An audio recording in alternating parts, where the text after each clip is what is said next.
የጀነት ግንባታ ማስታወቂያ። ሰላም አለይኩም ወራህመቱላሂ ወበረካቱ። አላህ ሱብሓነሁ ውስጥ ቤት ሊገነባልህ ህንፃ ሊገነባልህ ቃል ገብተዋል። ግን ካንተ የሚፈለግ ጥቂት መስፈርት አለ። ያ መስፈርት በጣም ቀላል፣ በጣም እመነኝ። ረሱል ሰለላሁ ዐለይሂ ወሰለም ምን ይላሉ?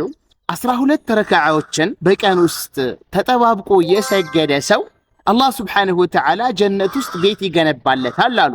እነኛ 12 ረካዓዎች ከፈጅር በስተፊት ማለት ነው። ቀደም ብለህ ጀግናም አይደለህ ቀልጣፋም አይደለህ ተነስተህ ቶሎ ውዱእ አድርገህ ማለት ነው።